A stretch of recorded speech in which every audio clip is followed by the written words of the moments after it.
What will happen between her and the one who claims to be her mate? Dive into the world of genetically modified werewolves. Subscribe. Chapter 1 Happy Birthday. The crowd of four all cheered. Slade smiled at his mother, who held the cake and brought it towards him at an odd angle. Confused, he inspected it closer and saw at the back of it, his mother was trying to hide a slice that was already missing. Chuckling, he turned to the group behind her and looked for a pair of hazel-brown eyes. Ahem. He crossed his arms and gave her a look. Ariana stared boldly at Slade for a minute before her lip quivered. "I'm so sorry. But I wanted some cake and Mommy wouldn't let me, and you were taking so long. Happy birthday." She looked up to her older brother, a sheepish expression on her face. "Come here," Slade said with a stern voice. Her expression fell, and her head instantly bowed, as her little feet walked towards him. Slowly he bent down on one knee and leaned forward until his head was next to Ariana's ear. "That was my cake, Ariana," he whispered before nearly taking all the frosting off the cake and wiping it on her face. Slade chuckled at her adorable face, as she squealed and ran back behind their mother. Tori, his 19-year-old sister, came up from behind him and said, "Well, since you want cake." She trailed off before suddenly dumping some frosting on Slade's head. "Then you can have it." His family laughed at his expression. "Guess he should have seen that coming." Tori snickered, a bad choice since she should have taken that time to escape. "Bad choice, sis," he said, heading for the now semi-ruined cake. Tori squealed before attempting to run away, tripping over Ariana in the process.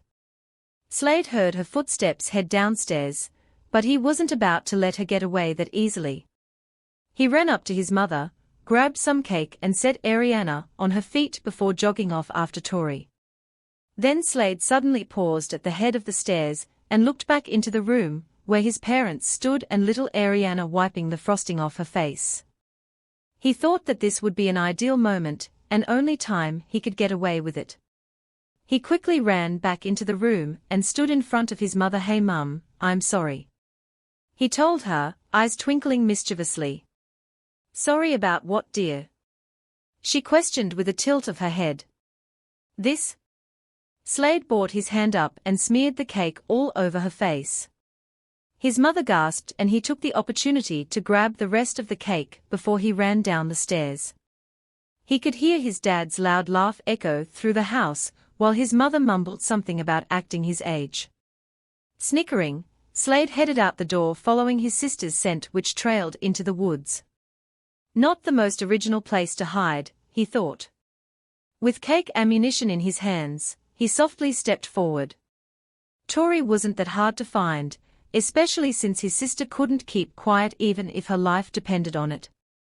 He saw her behind a tree, trying to muffle her giggles.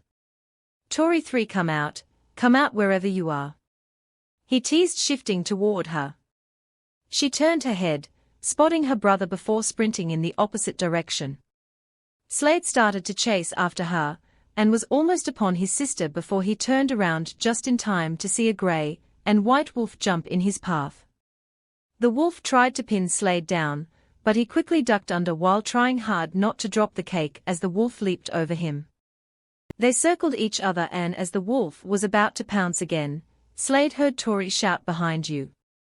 He turned around just in time to avoid being crushed by another wolf with a brown coating that sneaked up from behind him.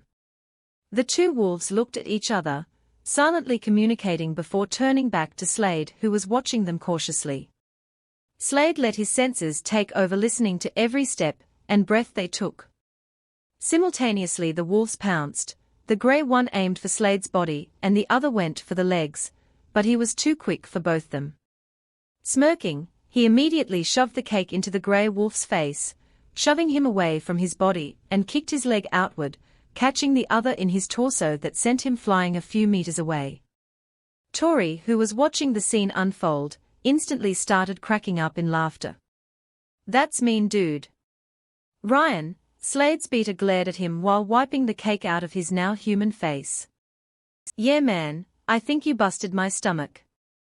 Instead of the brown wolf, Nolan sat on the ground while rubbing his hands over his sore stomach. Tori slowly walked forward, still laughing at the best friends.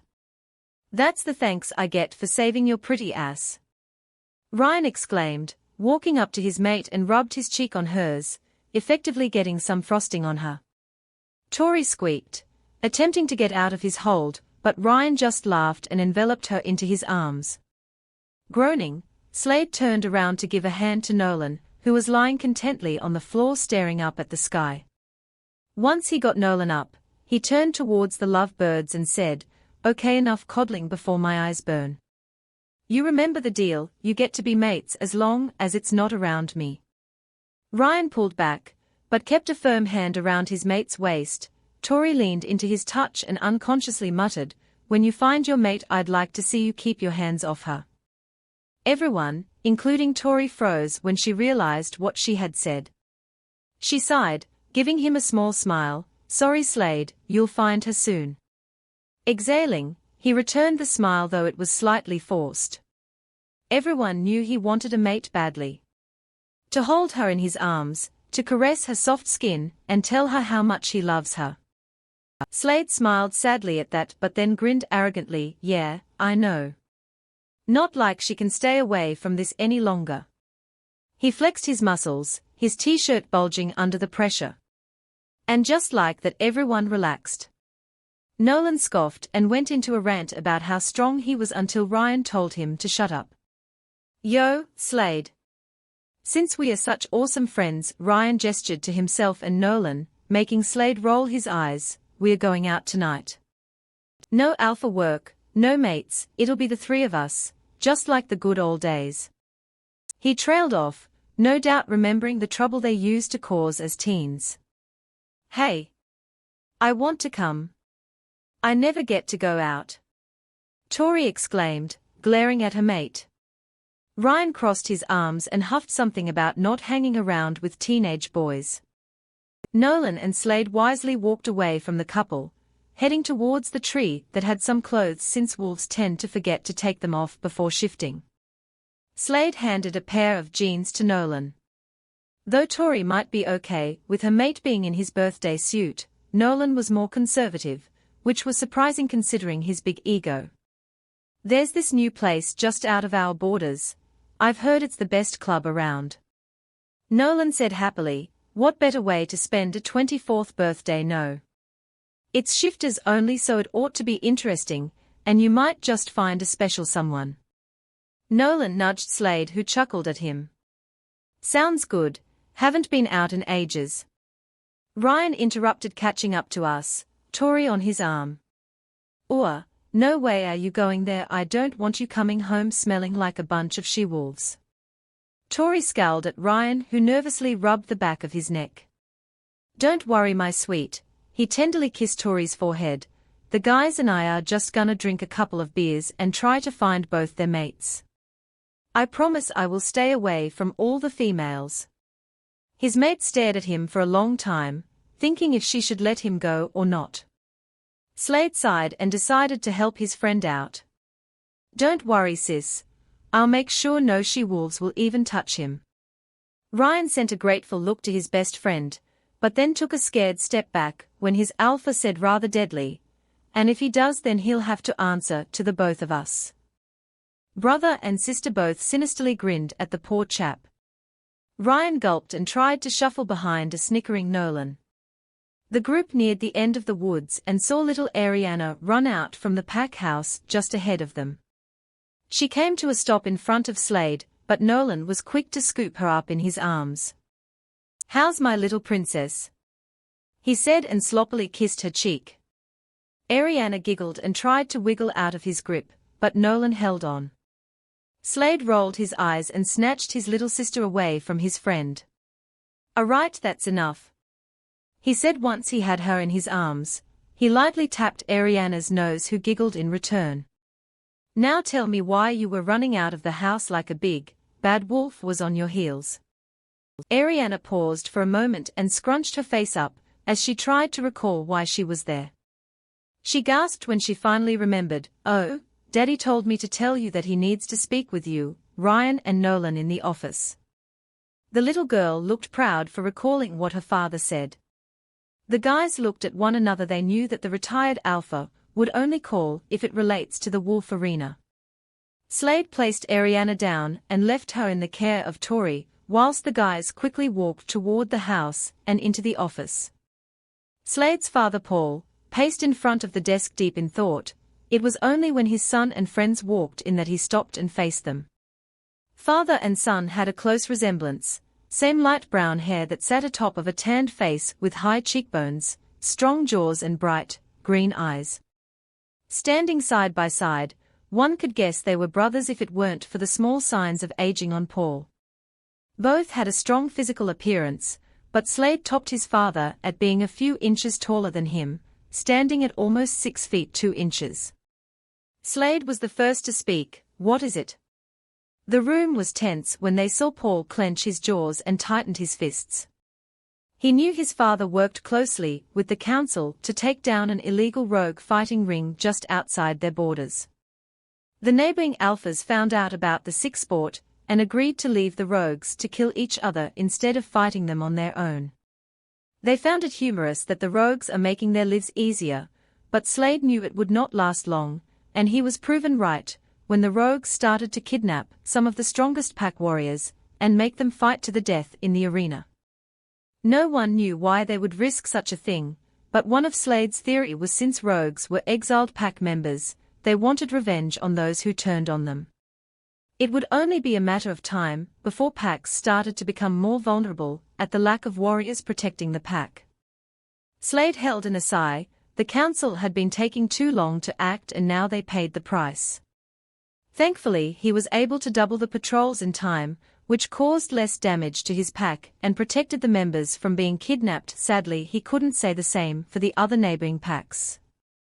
The council and alphas have all decided to take down the underground fighting arena, Paul stated. Ryan stepped forward and asked, "When do they plan to do it?" Paul turned towards him. "Today. The neighboring packs already started to prepare. We already figured out the plan and all we have to do is meet them there with our strongest members." Paul sighed and leaned against the table. "We've heard from our sources that Victor Bain will be there." Slade lowly growled at the thought of Victor Bain. The man who turned his back on his kind.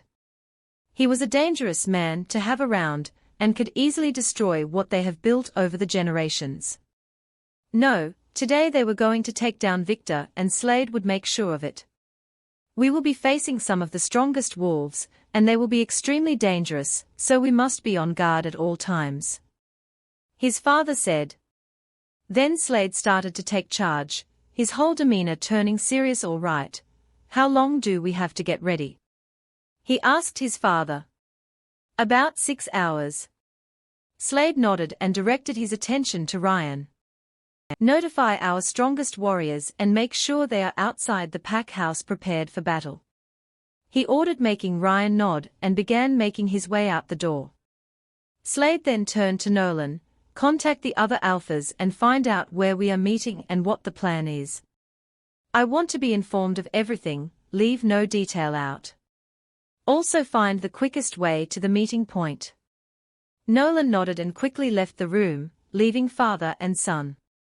Paul stood and watched proudly as his son acted like a true alpha. He knew his son was meant for great things. The moon goddess herself blessed him. At a young age, Slade's wolf showed early signs of dominance, only presented in a matured alpha. He could have taken over the pack at the age of 14, but Paul wanted his son to live a carefree life before he takes on his responsibilities. It was only a matter of time before his gifts were put to the test. He walked up to his son and patted him on the back. "Well done, son." Slade smiled at his father. "Sorry it has to be on your birthday." He shook his head and answered, "No, it's okay. Better we take down the rogues now than later." Paul nodded. "Well, I'll go tell your mother, but please make sure you come back uninjured. You know how your mother gets when she sees her baby hurt." He chuckled and nodded. He watched his father walk out the door before finally turning towards the large window behind his desk. overlooking the woods. Slade sighed and closed his eyes, delving into his wolf's subconscious, and sought her out. His mate. He could feel her. She was out there somewhere waiting, and he would find her. It was only a matter of time. Eyes still closed, Slade turned his head towards the sky, though it might have been childish, but he didn't care. Thinking about his long-forgotten birthday wish, Slade muttered, "I wish I found my mate." Chapter 2. Number 9 walked out the trapdoor that connected her cage with the arena. Her sensitive ears picked up the roar of the crowd, and it only got louder the closer she stepped. Stopping just in front of a heavily caged door, she waited for them to take off her custom-made muzzle and shackles, which were made of pure silver to supposedly control her. "Where's that weak mutt Dexter? He has to come and take off her restraints," one man called out to the others, who shook their heads in return. "Well, someone's gotta get them off." The men quickly scurried back in fear, praying not to be the one who has to complete the task. Number 9 held in a malicious smirk, and kept her gaze forward to seem less threatening. She could smell fresh meat, as a replacement for the last one who paid the price for being so careless around her. From the corner of her eye she could see him leaning arrogantly against the wall with his arms crossed. Immediately she knew he was going to be stupid enough to try and take her chains off just to prove he was stronger and better than the others. The man snarled and stepped forward. "I'll do it, since you're a bunch of lazy mongrels." "She's just a stupid mutt." How predictable, Number 9 thought. She could smell the terror radiating off him, but he stubbornly held his chin high and strolled towards her. The man stopped just to the side of her and looked up. The beast stood at least 6 feet 6 inches from her front legs to her head. Pure black fur covered every inch of the beast's body. The only thing standing out was the eyes. The man could only imagine what it would feel like to be stalked in the woods by this monster. He gulped and pushed down his fear. The other men were waiting for him. He wanted to prove that he wasn't afraid and maybe be noticed by the boss. Wiping his sweaty hands on his jeans, he tried not to shake as he reached out towards the beast. The man's eyes kept shifting to the face, to make sure the beast wasn't watching him. "Wait!" The voice frightened the man as he jerked back. He whipped around and sent a narrowed glare at the one who spoke. "You forgot the gloves. The silver could poison you." The weak rogue stammered and threw the gloves at him. Muttering curses, he shoved them on and then turned his attention back to the monster. The nervousness in the room was stifling. Only when the man touched the locks that held the muzzle in place did he let out a breath that he didn't know he was holding. Maybe this wasn't so bad, he thought, and quickly unlocked the chains, letting it fall to the ground. Maybe it was just a bunch of rumors at how savage the beast is. The man couldn't help but smirk. Guess he was going to be noticed by the big boss as being the one to touch the beast and survive. Number 9 took a deep breath and waited. The man was a fool. A complete idiot to remove the one thing that might have saved his worthless life. Once the muzzle dropped to the ground, Number 9 was quick to teach the scum a lesson he will never forget. Without hesitation, she twisted her head, jaws opened and snapped in between the bars at the closest thing to her, his left arm. She possessed the strongest bite in the world. Powerful jaw muscles that locked down easily, severing meat and bone. The man let out a blood-curdling scream and pulled away, only to watch his whole left arm fall to the ground, completely snapped clean off from the shoulder. His eyes rolled to the back of his head and fell to the ground. Blood gushed like a waterfall out of his arm, leaving a large blood-red puddle. The other men were too afraid to move and help the man out, especially when the beast was watching them with hungry, crimson eyes. They knew the man would die, they had warned him, but he was too cocky and stubborn to heed their warning. One of the men moved quickly to press the red button that released the beast into the arena. Number 9 made sure to curl her lips, showing off her jagged teeth dripping with the man's blood. The stench of urine and terror was blocking her nose, so she turned and walked proudly into the arena, where the crowd went berserk. She walked slowly to the center. They didn't remove the silver shackles on her legs and neck. It definitely slowed her down, but it wasn't enough to stop her from killing every wolf that steps inside this cage. The arena was largely built to fit big wolves and had enough space to hold 5 of them inside at one time. A large silver and steel mixed cage surrounded the ring to keep fighters in and the crowd out. There were a few entrances, but only one was solely reserved for her unless any fighter would like to spend the night with her in her cage. Though they wouldn't survive a second. She scanned the crowd sitting on the bleachers, but her eyes connected with one. Her master. That was the only name she was allowed to call him when she was in human form. From a very early age, she was taught to obey his every command or else he would deliver her brutal torture, enough to kill an ordinary werewolf, but mortally wound her. But her master would never allow her to die so easily. He called her his creation. She knew she wasn't an average wolf. Her master told her she was designed specifically for combat. Named after the number of failed attempts to create her number 9, was taught the hard way how to survive. Thrown in the arena inexperienced to face of some of the biggest and fiercest rogues out there. Battle scars littered her body, though it can only be seen when she shifted to human. Breaking eye contact, number 9 turned her full attention towards the 3 rogues standing opposite her.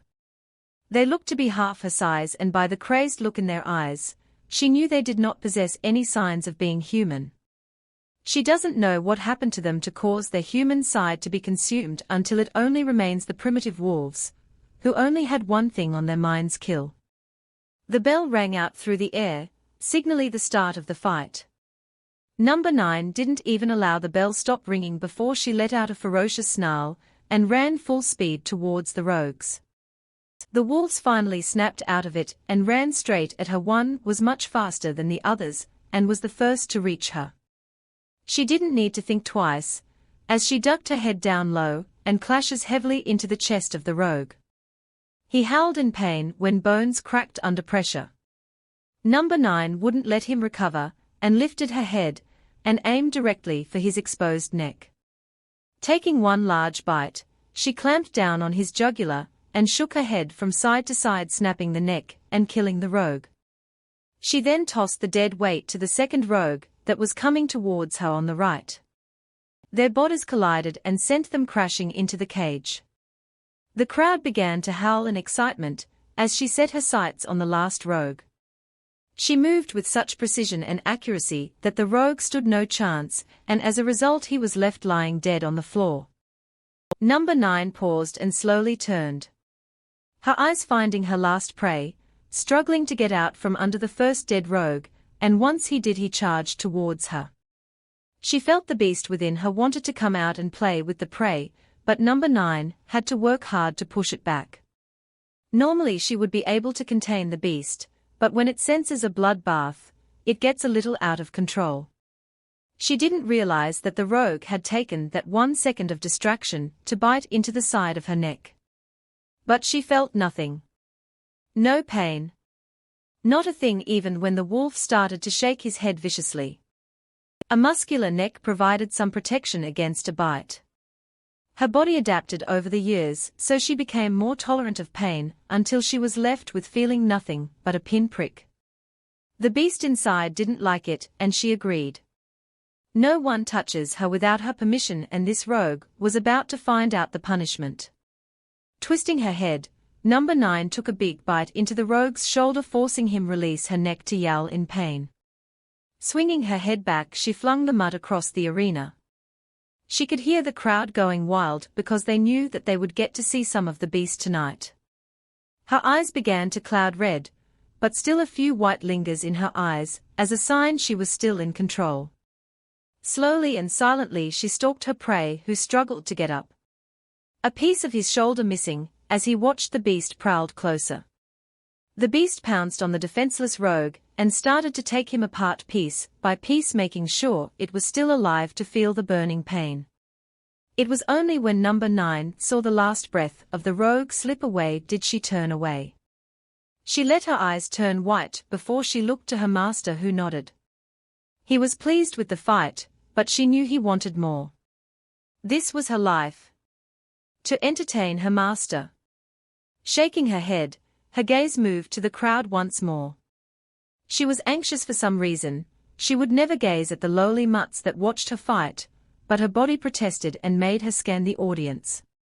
Number 9 didn't understand why she was feeling like this, so she forced her eyes closed and inhaled to calm herself. However, she smelt a rich odor that was both manly and strong, but calming at the same time. It was intoxicating. Abruptly opening her eyes, she found herself staring into a pair of striking green eyes. The entire arena faded. Her eyes took in the dark figure hidden at the back of the ring, though it was hard due to the poor lighting. She could only guess how his face looked, but she could tell from a distance that he was taller than her in human form, which was saying something since she was taller than the average women, sometimes even men. Her body was becoming hot, and it wasn't because of the adrenaline from fighting. Confusion set in, but she quickly shook it away. No, she cannot be distracted. Forcing herself to look away, her eyes dilated for a second before turning into black slits. She glared at the man standing across from her. She growled loudly at the thought of him slipping in the cage without her knowing. No one gets by her without her knowing, and it was because of him. Number 9 snapped her head towards the stranger and narrowed her eyes, making them look cat-like. She was furious to see he didn't flinch under her stare. Instead, the man narrowed his own eyes and glared back. She felt herself heavily breathing. Her shoulders moved up and down as she tried to hold in the beast to show that she is more dominant. She vaguely heard the bell ring, or the man, who shifted into his wolf and lunged at her. Number 9 felt sorry for every opponent that faced her tonight, because each and every one of them will die a slow and torturous death, and it was all thanks to him. She didn't like not knowing what's happening to her. She didn't like the way he made her feel. But the one thing she hated feeling most, and that was being weak. Chapter 3. She was simple, beautiful and deadly, but at least she was mine. Marco Gritty. Slade watched in awe as the remarkably large she-wolf took down the 3 rogues. He couldn't understand how this female was so large. A normal-size she-wolf was half the size of a male, but as he watched closely, Slade could see she was taller and bigger built than the rogues who outsized most of the wolves here. His green eyes watched every movement like a hawk. There was something about her that he couldn't quite grasp. She smelt so different, even from all the way here he could smell her. It was a toxically sweet, like a black rose. Sweet, but deadly and dangerous. He couldn't take his eyes off her as he stayed at the back. He snuck in with a few other pack members who scattered around the arena. The plan was to raid the arena, flush out the rogues to the exits, and waiting at each exit were werewolves from a few other packs. They planned to shoot every rogue that escapes and take down any that get away. The strongest were inside since they would be pushing the mutts towards the exits, but will attack any remaining in the arena. Everything was set, they were just waiting on Slade's command, as he was the only alpha on the inside. Nolan and Ryan were also inside, but were spread out to look less suspicious. There was just one problem: Slade was distracted by a certain black beauty. Uncomfortable at his feelings for her, he passed it off as a natural protectiveness over any she-wolf fighting against another experienced male wolf. Suddenly, she faced Slade. Her eyes were in black slits, but what Slade found intriguing was the way her eyes, though were unnaturally white and cat-like, it had a mist of red within them. He had never seen a wolf like her, and boy was she a beauty to behold. It was only when his wolf howled within as he stared into her eyes that something sparked. Slade froze. "No?" he whispered so softly. Of all the places to be, his mate was in a cage, fighting a man double her size. Once his shock had subsided, Slade fumbled, barely able to keep his wolf from jumping the stands to meet her, but he forced himself to stay stood firm. He could not jeopardize the mission, he would have to wait until after. But that wasn't his immediate problem. He pulled out of his reverie and turned his attention back to his beauty and held in a flinch. If he was shocked at seeing her, nothing could have prepared Slade for her reaction. The longer she stared at him, the more darkened her eyes became. She growled lowly, showing of her canines, and her spine was tensed, ready to strike. Slade was appalled. What was wrong with her? Did she not know they were mates? The alpha inside found her stare challenging, and disliked that she was showing such disrespect to him. Slade's wolf came out, and he narrowed his eyes at her. Though they were mates, he would not allow her to feel that she is the dominant one. The she-wolf broke eye contact and twisted around to face her opponent. Her muscles bunched, ready to fight as soon as the bell rang. Slade began fidgeting as the fight started and her opponent attacked. He struggled to keep his wolf from breaking through and protecting his mate. With as much self-control, he held back and watched closely as she snapped the wolf's leg with her jaws. Slade sighed in relief. The wolf couldn't attack her now. She turned around to face him once again, completely ignoring the whimpering wolf, just a few meters from her, and could easily gather his strength and attack. He clenched his fists and held his breath. What the devil was she doing? He thought, she should never let her eyes of her enemy. If she died before Slade could even hold her, then he swore with everything inside of him that he would kill every single rogue here. Slade, what's the hold-up? His father asked through the mind link. He was outside waiting to inform the other alphas and their warriors when to attack.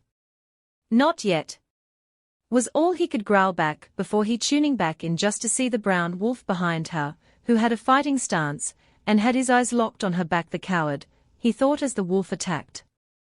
Before he could blink, the she-wolf spun around and gripped his neck and violently shook until she severed the head from the body, which collapsed to the floor in the pool of blood. He could barely breathe when she turned and looked him straight in the eyes and dropped the wolf's head. If she was in human form, he knew she would be smirking at him, but he didn't know why. For the next 15 minutes, Slade watched in agonizing torture as his mate battled the top rogues.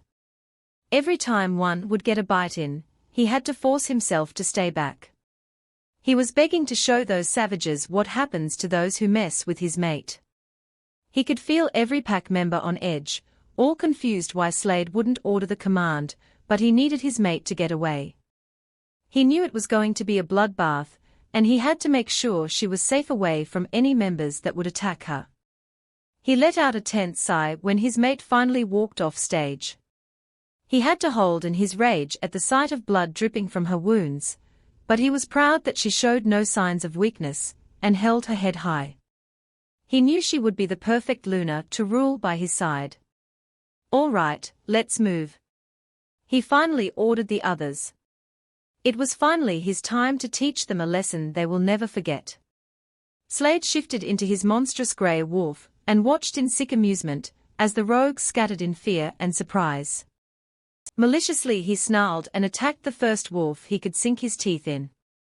Why you did great, you sure showed those rogues. He stuttered. Number 9 shot a dry look to her only family and friend. Dexter Carter was actually her master's assistant, and was always there for her every step of the way growing up. He was half werewolf and half human. He had the senses of a wolf, but could not shift into one. He told her that Victor adopted him when he was 7 years old because his parents hated him for having an uncontrollable stutter. However, Victor saw potential in the boy when he found interest in science. Dexter was a child prodigy, but his parents never knew that and only saw his defect. He even helped a little in creating Number 9, and was intrigued with her when she was born. Though Number 9 hated him from the very beginning because he worked with her master. She assumed that he was untrustworthy and a cruel person. But that changed over the years, when he showed her nothing but kindness and patience whenever she would snap at him, and even that one time she tried to kill him. No, Dexter Carter had no evil bone in his frail body. He would sneak her extra food and water, stay and keep her company, and sometimes even sleep on the cold, hard floor with her at night, just outside her cage. Now grown up, he stood 5 feet 9 inches, a lean body though with little muscle, a sign that he was not a fighter. Freckles lightly littered his cheeks. He had a straight nose and blue-gray eyes. He had a strong jaw, but struggled to grow a small stubble that would help him look his age. And finally lush ginger hair sat on top of his head in a ruffled manner. Dexter was a meek man. Barely in his late 20s, he was shy and easily intimidated, which the rogues in here would take advantage of him. But immediately they stopped once number 9 started to kill every one of them that hurt Dexter, or even looked at him the wrong way.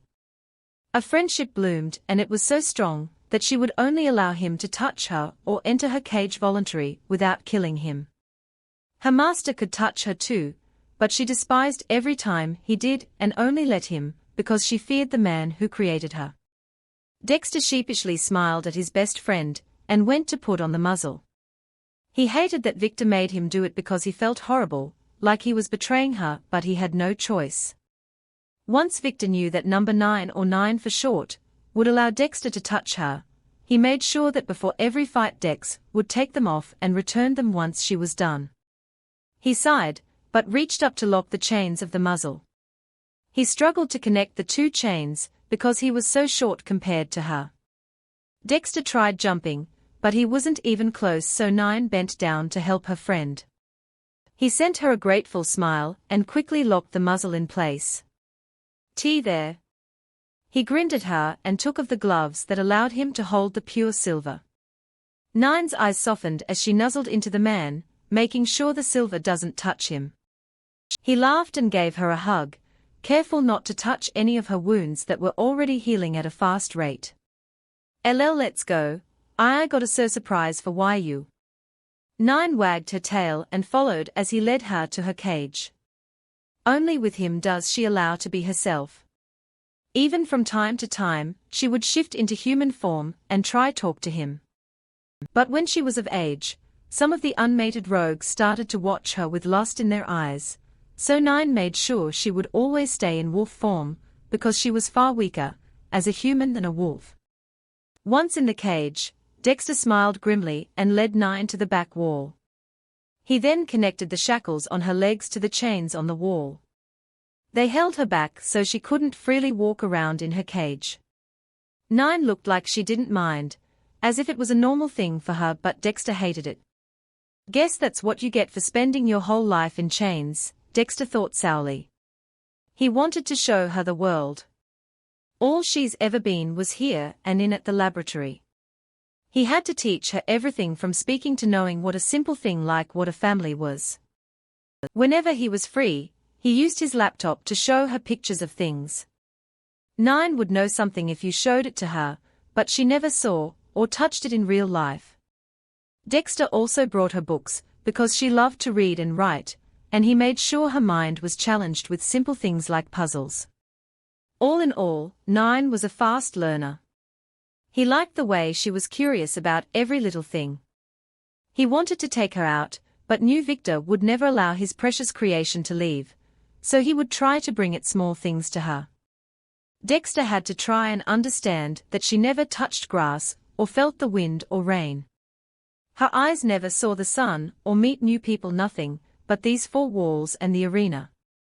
All he could do was show her educational documentaries to help her learn more quickly, and to satisfy her curiosity. He also taught her about good and bad, what was right and wrong. He told her that what Victor was doing was wrong, and that she didn't deserve to be here chained up like a common animal. He also told her about werewolf culture. She couldn't understand when he said that when in a pack, wolves look after one another to protect each other from harm. All her life, it's always been every wolf for themselves, and that's the way 9 lived. He didn't think she would trust anyone else except him. She was trained by Victor to kill any werewolf or rogue she lays her sights on, manipulating her into thinking that every wolf was out to get her, because she was different than them. It's only when Dexter tells her not to does she hesitate to slaughter them.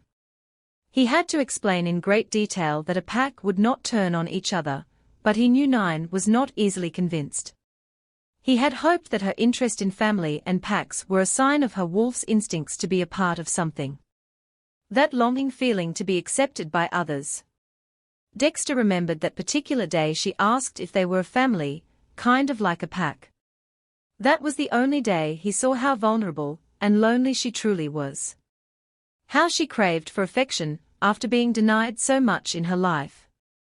However, Dexter never told her about mates.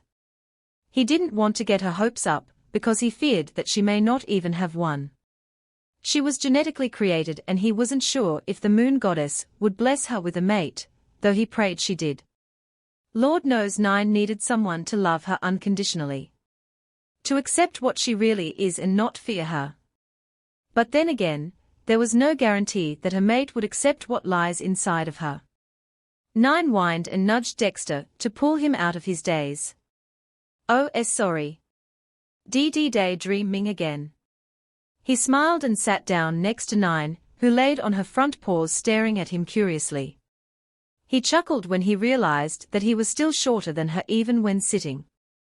Nine shifted closer, but Dexter shook his head and went to pull out a few different flowers from a box he brought here earlier. The last time they talked, by that he really meant their mind linked each other. She wanted to know what flowers smelt like. He didn't understand how she could mind link him, because they weren't in a pack, but he just shrugged it off. So what surprise do you have for me? Nine asked excitedly. He chuckled and pulled out a red rose. He picked it because its fragrance varies as much as their color. Some smell citrusy, others smell floral, musky, or like fruit. He felt Nine's excitement as she wagged her tail and tried to get a whiff, but whined with the muzzle in the way. Oh, all right. He pulled the gloves back on and took off her heavy restraints. He placed the rose by her nose and she took a long sniff. He smiled happily at seeing her so joyous and innocent. Dexter put the flower in front of her and took out an iris that had a powerful fragrance and was stunningly gorgeous. I want to smell that one. It looks so pretty. She struggled to find the right word, so Dexter helped her out. Pretty, he told her and held in his sad voice. He was the only one she talked to, so he knew she would still have difficulty with enunciation or finding the correct words. Right? The flower looks pretty. She sounded like a little girl in a candy shop. Dexter was almost tackled by Nine's excitement to smell the rose. He laughed loud when she leaned over his body to reach the flower that he held arm's length away. He was about to let her have it when suddenly guns went off, followed by howls. Immediately Nine was to her feet. She stood defensively in front of Dexter and stared closely at the closed door in front of them. What's going on? Dexter said fearfully and slowly stood up. Nine closed her eyes and let her senses take over. She could hear the snarling, the rip of clothing and the clash of bodies. Her sensitive ears picked up every detail, from the dead wolf bodies falling on the floor to the tearing of flesh and the yell of men. She smelt the fresh blood in the air and could hear snippets of voices all over the place. She snapped her eyes opened and said to Dexter, "We are being attacked." What? She growled lowly. Her ears went flat against her head as footsteps could be heard shuffling near the door. Dexter quickly headed for the cage, but Nine shouted, "No. Do not go out there." She tried to move towards him, but the stupid chains kept her at bay. "I have to see what's going on." Nine let out a vicious growl when Dexter disappeared out the door. She could not lose her only family. Furiously she fought against the restraints. Her hope was dwindling when the sounds of battle neared closer to her. She bit and scratched into the shackles, but they burned her even more every time she struggled. Nine would have kept going, but she knew that she needed her strength. Battling those rogues in the ring with the silver chains on weakened her considerably, as compared to when she fights without any restraints. Whining, she sat down hopelessly and waited. Nine watched every shadow that passed under the door, listened to every howl of pain until it slowly went silent. The fight had stopped. Nine tried not to fidget and stared intently at the door. She couldn't reach Dexter through the mind link, and that scared her more than any form of torture Victor delivered to her. Minutes ticked by and Nine started to slowly let the fear of losing Dexter consume her. Her beast was begging to come out, and she was about to let him, but then she heard it. The door creaked. She quickly stood up in a fighting stance. Her eyes watched intently as it was pushed open to reveal. Chapter 4. Push them out. Slade commanded through the mind link to all the pack members inside the arena. The fight broke out. The weaker rogues ran to the exit, but when the guns rang out, he knew they were shot down. Once the rogues figured they were trapped, they started to attack. He made sure that his warriors were in small groups of 4, so that they could help each other out. Dead bodies littered the floor, the stench of blood filled the air. Snarls and growls could be heard a mile away. Slade was thankful that the rogues used an abandoned warehouse in the woods. It would save them time to clean up the mess if the humans were to discover this. Though Slade was fighting, but his mind was to his mate. Was she safe? Did she escape? But his biggest fear, was she even alive? His eyes widened and then he let out a ferocious growl that almost stopped the fighting. A few wolves froze at the power of the alpha. Slade used this to his advantage, and killed the rogues before they could react.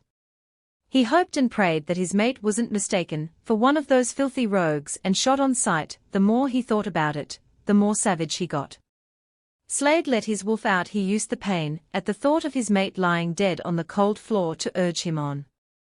He charged through to a group of rogues and started to viciously take them out one by one. No rogue was safe. No mercy would be shown as more pack members flooded through the exits and started to fight. Torturous minutes passed as Slade destroyed the rogues until there was none left standing. He breathed in heavily. His body was still tensed as he scanned the area. Some of the warriors were injured but all survived.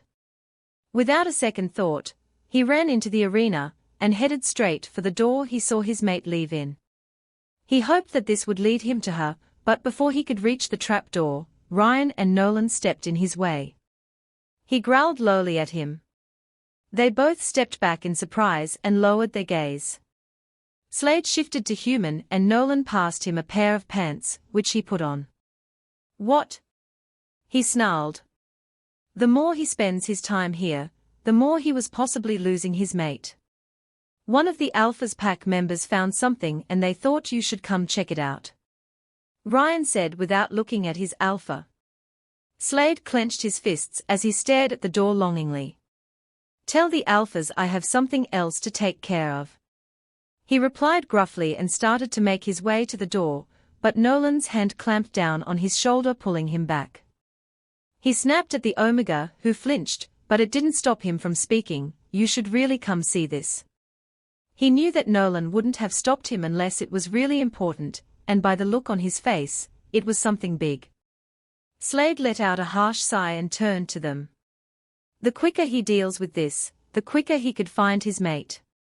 Let's go, he said and glanced one more time at the trap door before following his friends. 9 watched closely as the door opened. A man stepped forward, his eyes widened when they landed on her. She stood to her full height, showing no fear even though she was completely worried about Dexter. The man stepped aside to allow a few other men inside. There were 3 men, including the one that stepped in first. 2 of them radiated dominance and authority, and if 9 was correct then they were alphas, as Dexter told her. They ruled the pack. 9's guard was up. Even though she towered over them in wolf form, they stared at her as if she was nothing but a measly rogue. I didn't know she-wolves could grow this big.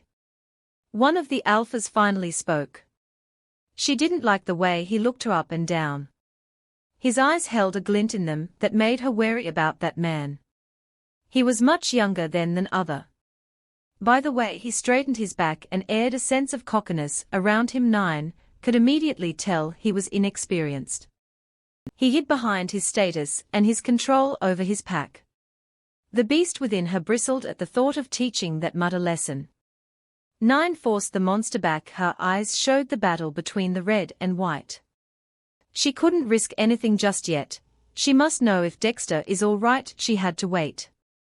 She knew the only way to control the beast from lashing out was to submit, and unfortunately, as she shut her eyes and forced herself to lie down, 9 knew that the alphas thought she was submitting to them.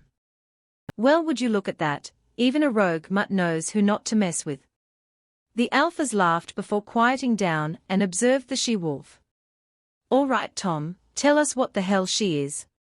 The older alpha commanded the man, who stood quietly in the back. All eyes were on 9 as the man spoke. Yes, Alpha Jack. The man stepped forward and nervously cleared his throat. Well, she's the undefeated champion of the ring. Her strength can overpower all of the strongest wolves here. I heard rumors that there is something inside of her that cannot be controlled or predicted. 9 found it amusing that with every word the man's voice shook. Well, clearly those are lies. 9 slowly opened her eyes to stare at the younger alpha. She clearly can be controlled if she is submitting to us. I bet those weak rogues just couldn't handle her like an alpha can. He bragged and then smirked. The young alpha took a step towards the cage. 9 growled at him. She showed off her canines and flattened her ear to the back of her head, as a warning sign. Alpha Jack chuckled. Careful, Mason, you're making her angry. Like she can do anything. Look at those chains, no wolf can withstand those, let alone break it. Alpha Mason snorted. Well, I'm taking her with me. I bet I can turn her into the shy little she-wolf she is. His eyes gleamed at the thought of taming this so-called beast. He would even have a guess that in her human form, she would have an exotic body that remained untouched. Oh, how would like to get his hands on her and see how fierce she can really be. 9 could clearly see the lust cloud in his eyes. Her claws dug deep in the cement to hold her down, and her tense body was ready to attack. She fidgeted as she stared at him with predatory eyes. Remaining silent was always her way of playing with her prey. They would never know when she would strike. Alpha Jack sensed the beast stirring within the she-wolf as she stared at Mason. He knew that the young alpha was too inexperienced to notice the signs, and it didn't help that he was too stubborn and conceited. He was not ready to lead a pack, and it was only a matter of time before his pack will fall. I think we should kill her, he said finally. If what the rumors were saying are true, then she will be a liability in the future. Something this dangerous should not be let out alive. He nodded to Tom, who brought out a gun filled with silver bullets and pointed it at 9. Hey! I said I would take her. Mason growled. Jack shot him glare, which Mason challenged. He moved closer to the older alpha, looking him straight in his eyes. She's coming with me. Mason snarled. Both alphas were face to face, neither one backing down. The air radiated power coming from both the alphas. Tom's wolf sensed the dominance and cowered back in submission, but not 9. She watched on in interest. Never had she witnessed 2 dominant males clash. She only knew of Victor as being the leading werewolf. Back down, Mason. You don't want to go against me. Alpha Jack threatened, his eyes darkening. Mason maliciously grinned. I think I can take you on, old man. He knew he was being disrespectful, but he was sick of the older alphas thinking he was just a kid. Jack didn't have time to deal with this pup. Without taking his eyes off the mutt, he flicked his hand to order Tom to get rid of the beast. The younger alpha heard the cocking of a gun and turned around, breaking eye contact and unknowingly submitting to the older alpha. Mason growled and moved to Tom just as he pointed the gun to 9's head, but only one reached him in time when he pulled the trigger. No! A voice shouted out just as the bullet hit its target. Chapter 5. Dexter sharply inhaled when he heard the gun shot rang out. He snapped his head to the cage and saw 9 standing on all 4 legs. The hairs on her back were up, ears lay flat against her head, and she bared her teeth, letting out a low snarl. His eyes widened when he realized that she had been shot. Blood gushed out of 9's left shoulder where the silver planted itself. She showed no physical signs of being in pain, as her body began to heal, but he knew that the bullet was irritating her, almost like an itch she couldn't scratch. He was thankful that Victor made her more tolerant of silver, or else she would be lying dead on the floor. Dexter quickly moved to block the man who held the gun. He stood in front of her cage with his arms spread wide apart. There was no way could he take on any of the men here, but he hoped they would listen to him instead. "Move, mutt." Tom grunted and moved his hand to get a better aim on the beast. No." Dexter shouted and moved so the gun was pointing at him instead. Nine growled at him, but he ignored her. Please listen to me." Aye, he stuttered badly. Only when he was really nervous or anxious did his stutter become hard to understand or say. Tom looked to his alpha. Jack nodded his head in response, whilst Mason just stood back with his fists clenched. He glared venomously at the older alpha, but made no move to step in. Dexter was abruptly grabbed and shoved roughly out of the way by Tom. Nine's eyes burned with pure rage when she watched her friend fall to the floor. The cat-like eyes narrowed into thin black slits and fogged up in a dark, blood-red hue. Barely hanging on was the white. Her fur bristled, making her appear larger. Her muscled bunch tensely forcing the shackles to crack under pressure. Jagged, white teeth elongated and protruded out the mouth as she snarled. A deep rumble echoed from her chest, making the men in the room freeze at the sound. Tension built up in the room, almost suffocating the men. Their eyes never leaving the predator chained up by the wall, but what happened next was too quick for them to see. In a blink of an eye, Nine lunged forward, pulling at the chains. The force snapped the links from the wall, leaving behind deep holes and large chunks of cement on the end of the chains. In a second she was in front of them, her jaws opened wide and clamped down on the thick bars of the cage, easily severing it into two. Through the gap, she pushed her head forward. Her strength bent the bars outward until her head was sticking out the cage. Everyone except Dexter quickly stumbled back to the furthest wall in fear and surprise. Nine snapped and snarled viciously at the man who dared to push her friend. Tom huddled to the wall, trembling in terror, as sweat poured down his neck and face.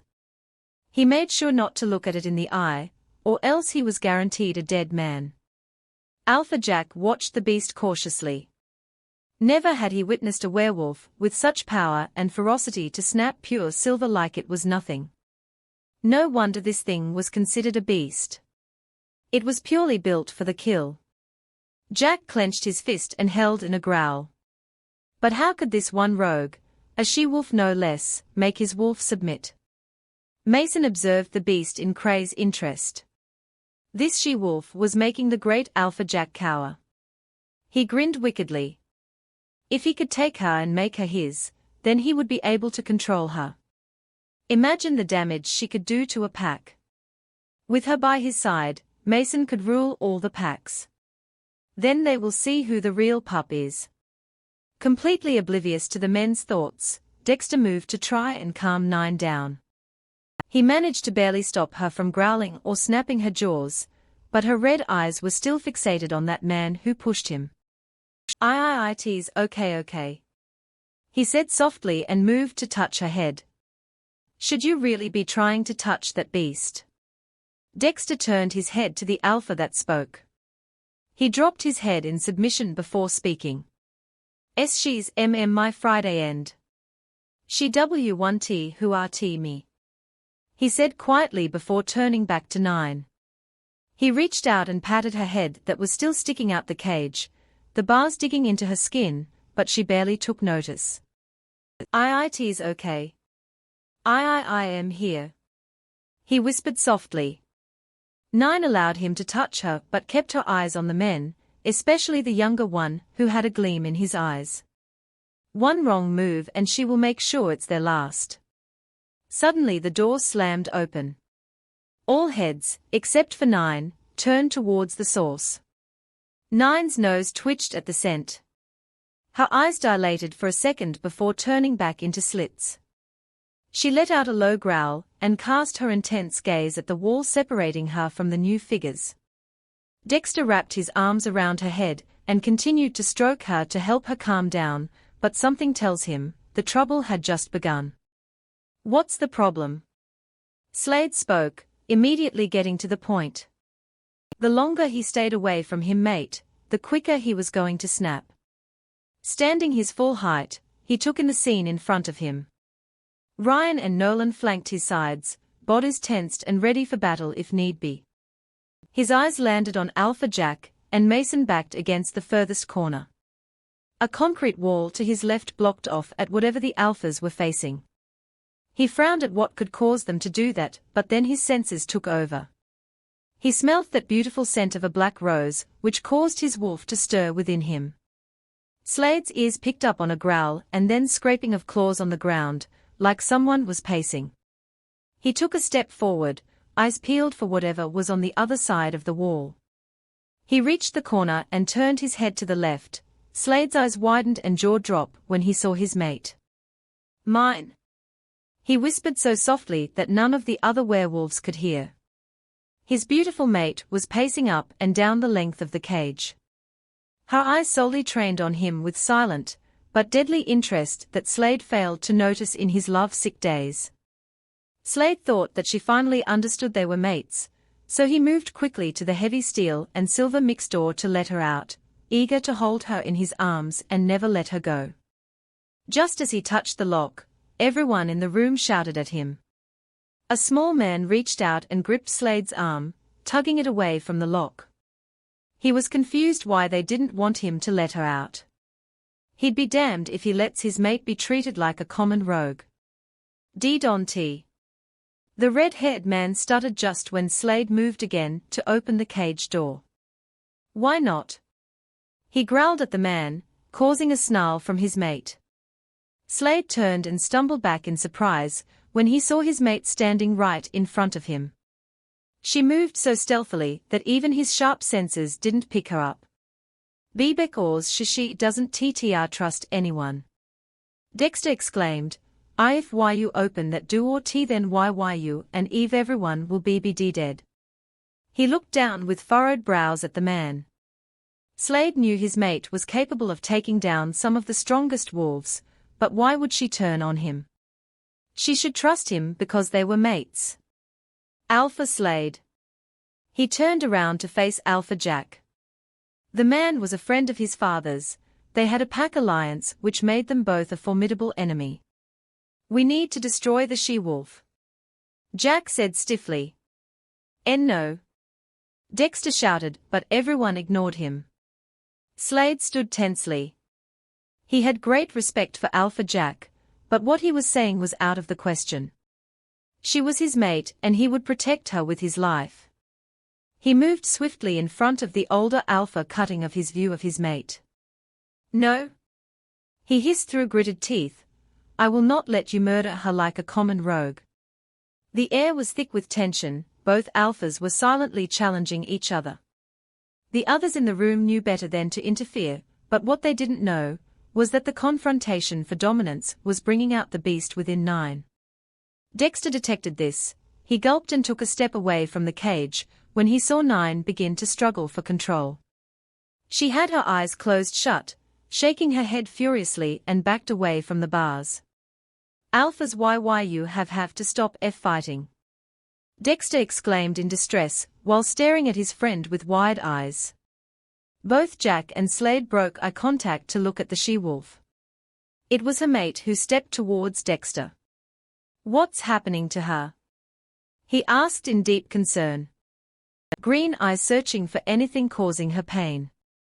He needed to remove those silver chains.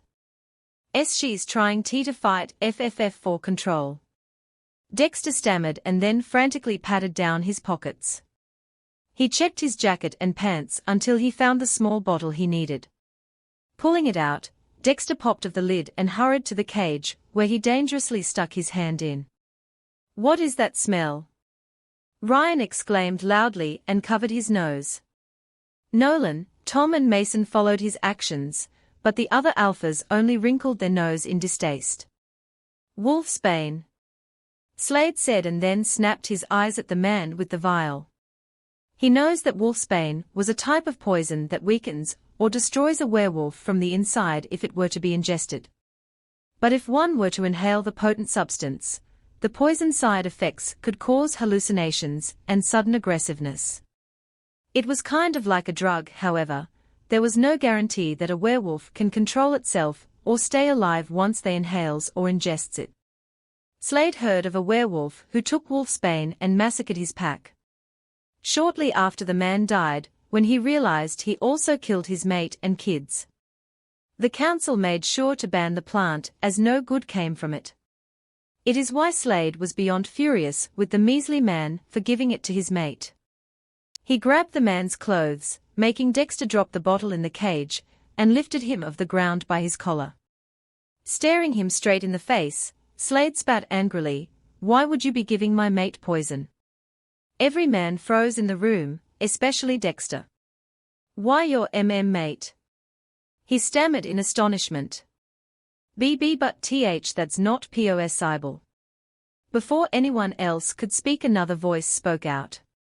"What is going on in here?" Paul stepped forward and saw his son holding a man up. Ryan and Nolan were just a few feet away, looking shocked and confused. His friend, Alpha Jack, stood off to the side with a stunned expression. Paul didn't bother to look at Alpha Mason. "I'm not going to repeat myself." Paul spoke loudly but aimed the unspoken question at his son. Slade let the man go but continued to glare at him. "This mutt tried to give wolfsbane to my mate." He spat at Dexter, who flinched back. Paul's eyebrows lifted up in surprise. His eyes finally fell upon the silent she-wolf on the opposite side of the room. He couldn't help but stare at how massive she was. This was his future daughter-in-law. Nine ignored the old man staring at her, as she felt her energy drain. She may be built for combat, but even she had limitations. Having all the anger riled up inside of her brought out the beast. She used what's left of her energy reserves to rein in the monster because she knew if she didn't, then she would lose Dexter. The beast was always bloodthirsty, and her emotions always fueled his need. She laid down in front of the bottle Dexter dropped. Closing her eyes, she took a deep breath and sniffed the wolfsbane. For some reason it always had a calming effect on her.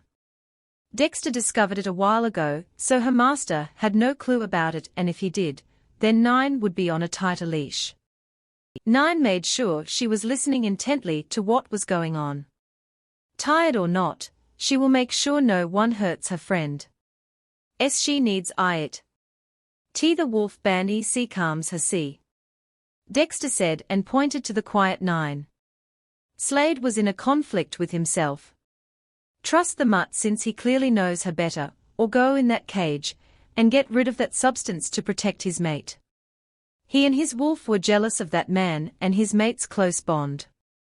It should be him who she should be trusting.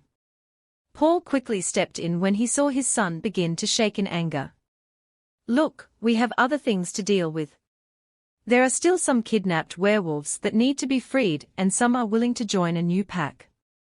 Since clearly this she-wolf is my son's mate and the pack's future Luna, then she will be coming with us," he said firmly. Once Mason heard what he said, he growled and stalked out the room. There was no way of him claiming that she-wolf now, knowing that she's the mate of Slade's. But something tells him that that she-wolf was not going to be like an ordinary mate. Mason smirked. Maybe he'll let Slade tame the beast, and then when the time comes, he'll take over. With that last dark thought, Alpha Mason regrouped with his pack. Alpha Jack stayed silent, knowing now he could do nothing since she was a mate to an alpha. Shaking his head, he moved to Slade, who he felt was like a son to him. Patting his shoulder, Jack said gruffly, "Be careful. She may be your mate, but she has the instinct of a bloodthirsty predator." With that he walked away, Tom following closely behind. Paul sighed. Now that is sorted out. He started and then turned to a wide-eyed Dexter. "Who are you?" Dexter, Sir. He raised a brow at the man. He looked like he couldn't hurt a fly, so why would he be working with Victor? "Well, Dexter, I am Paul Braxton. This is my son and alpha of the Wolf Fang Pack, Slade Braxton. Paul said, indicating to his son and then to his friends, Beta Ryan and Omega, Nolan. Dexter nodded and then pointed to 9. She's my FRI and NNN, he strained to get the words out. 9. Suddenly a loud voice resonated in all their heads. Slade and his father recoiled back, caught completely off guard, whereas Ryan and Nolan clutched their skulls as pain shot through them. Dexter stood anxiously to the side. He knew 9 just broke the mind link barrier that a pack uses to communicate. He had no clue how she does it, but 9 can speak to a wolf, as if she was a part of the pack without even joining them. It was another thing Victor doesn't know about her, and he planned to keep it that way. All heads whipped to the she-wolf, who stood a feet away from the bars. None of them noticed her creep closer, which would have been extremely dangerous for them if she wasn't inside the cage. 9 gazed at them with silent, but lethal interest. Now that she was in control and slowly gaining her strength, she sized them up. She could easily take them down, but something told her to wait. A predator is always patient, waiting for the perfect moment to strike. My name is 9. She said emotionlessly through the link. She could see the men shuffle uneasily.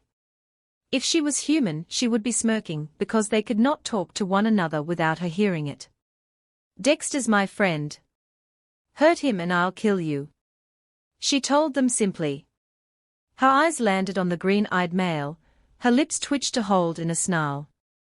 Slade, on the other hand, didn't know how to react. The fact that his mate was protective over another male, or that she looked like she wanted to kill him. Stiffly, he ran hand through his hair and gritted his teeth. This was not how he wanted to meet his mate. Slade let out a low growl at his thoughts. He took slow, steady breaths to calm himself. Paul cleared his throat and stepped hesitantly forward. I think it's best we should leave any discussions to when we get back to the pack, he said, knowing full well there will be a lot of questions that need to be answered, and hopefully it will be enough time for his son to process his thoughts. 9 tilted her head slightly. What about Master? She asked. Master? Slade said with a deep frown, immediately his eyes beginning to turn dark. His fist clenched and began to shake. Was those sick bastards using his mate? Dexter quickly stepped in. She's talking about Victor Bane. His the one who created her, he said nervously, not knowing how they would respond to what he just told them. Created? What do you mean he created her? Slade spat and stalked to Dexter. A hand landed on his shoulder and pulled him back. Slade snapped his head to his father. He was confused, furious and hurt. Nothing was making any sense to him, which only fueled his anger. Son, we need to get back to the pack. We'll talk about it there, Paul said slowly to his son and then turned to everyone else. Victor Bane escaped. We weren't able to catch him. It took a second before Dexter understood what the man said. He almost jumped for joy. With wide excited eyes he turned to 9. 9. Yoyuri free, he exclaimed in happiness. No more does she have to fight, or be locked up in a cage. She can finally come outside and experience the world firsthand. Dexter knew that Victor will come back for her, but for now he could finally give her what she's always wanted. But on the other hand, 9 was still puzzled. If her master was gone, then what was she supposed to do now? Both of you will join our pack, Paul said, and unknowingly answered 9's question. Dexter nodded his head enthusiastically. He was delighted, but at the same time very anxious. His thoughts drifted to 9. She never had contact with another wolf other than to fight them. This would be her first time meeting new people, and hopefully live amongst them in peace, and really feeling a part of the pack. He was going to have to work hard to get her to trust others and make her understand that they aren't out to get her.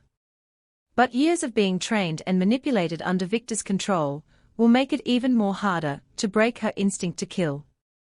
He took a peek at Alpha Slade, who claimed to be her mate. If it was true, maybe he could get his help to tame 9. Do you have a stronghold holding cell or some sort? Possibly away from the pack? Dexter had to ask whilst looking at the older man. Why would you need a holding cell? Slade asked with narrowed eyes. Ignoring the possibility of seeming as a threat or challenge, Dexter stared straight in Alpha Slade's eyes and spoke. If you don't want to be responsible for each and every member of your PPAC's death, then I suggest you prepare that room. Be part of our werewolf community. Subscribe.